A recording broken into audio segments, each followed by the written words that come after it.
Spider-Man's suit is one of the most important aspects of this incredible character. The iconic red and blue webhead costume has been redone and repurposed by dozens of iterations, but the animated ones in particular have had a lot of interesting variety in terms of his suit. So today, why don't we rank and find the definitive animated Spidey suit? It's almost impossible to dislike this suit. It's bulky, big, and looks amazing as far as proportions go. The red and blue shades color scheme is really nice, and the design is pretty standard as far as Spidey suits go. His mask appears a lot more fabricy and soft, and he has nice red shoe bottoms which blend into the nice blue he has on his sides and legs. The eyes are also a nice shape, and although sometimes looking a bit too thick with the outline, fit pretty well in the face aspect. Overall, pretty nice suit. This one's up there. This one's gonna rustle a few feathers, but I really don't like this suit. It's a lot plainer and the colors are extremely muted, very desaturated and basic looking. The body physique is very short and not really as bulky, and I mean, no offense if you're into that sort of thing, but yeah, not a fan of that design at all. The eyes are shaped really strange in my opinion, and although they change when Spidey is doing some hyperbolic expressions, they're really not that interesting, and the black outline is way too thick for my liking. The webs under the arms is a nice addition, but I mean, it's not like he flies like Batman Beyond, so what's really the point of those? More drag on the way down, or just a design aesthetic? Yeah, overall, while this show is absolutely stellar, the suit could use a lot of work. However, the black suit is sexy AF.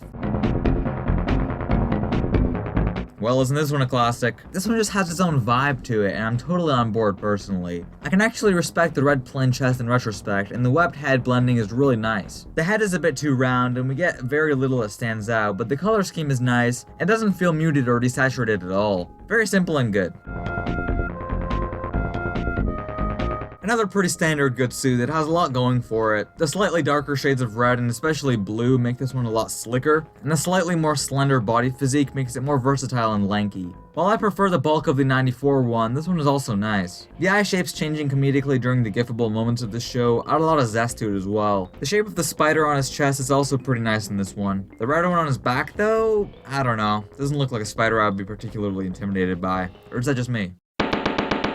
Spider cape, spider cape. This suit is out of this world and possibly the most unorthodox among the bunch. The cape literally looks like he landed it in his own web and stuck it to his neck. Bro literally walks around with a ripped knapsack on his back. It's kind of interesting. I think it's a nice spin on the design, but if we wanted to see capes, then Superman and Batman work pretty damn well already. I feel like Spidey spans past the cape and has become recognizable for being more aerodynamic rather than having a big cape on his back. So yeah, as far as the cape goes, for those reasons I'm out. Anyway, the overall colors of it are nice and look incredibly fitting for this show's mood and atmosphere. A guilty pleasure of mine, although not looking particularly attractive to be honest. Definitely the most unique suit among the bunch belongs to Into the Spider-Verse. You all love this movie, I love this movie, what's new to say? Other than that it brings a lot more flavor to the character of the wall crawler. The final suit of Miles Morales is absolutely gorgeous, and we see a black design for the most part, with red paint plastered slightly on his hands and arms, with the spray painted spider logo, and the beautiful big white and red eyes. It's incredibly pleasing aesthetically and makes him look slick and cool as hell. Even the original Spidey suit for Peter B. Parker looks almost what I consider to be perfection, with the right color choices, the right amount of bulk, and a nice eye shape and general aesthetic. This movie probably takes the cake for me personally, because every suit here is absolutely fire.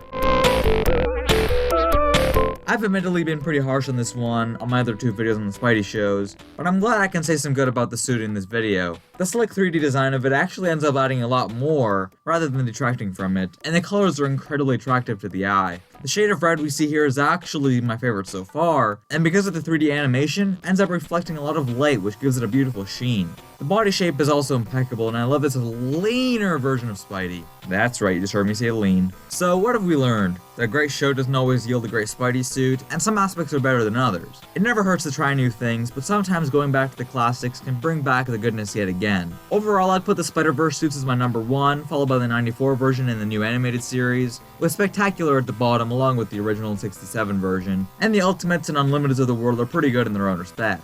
Hope you enjoyed watching. Be sure to let me know your favorite animated Spidey suit in the comments down below, and subscribe for more animation related content. Thank you so much for watching, and I'll see you beautiful ladies and jellyfish next time. Shalom!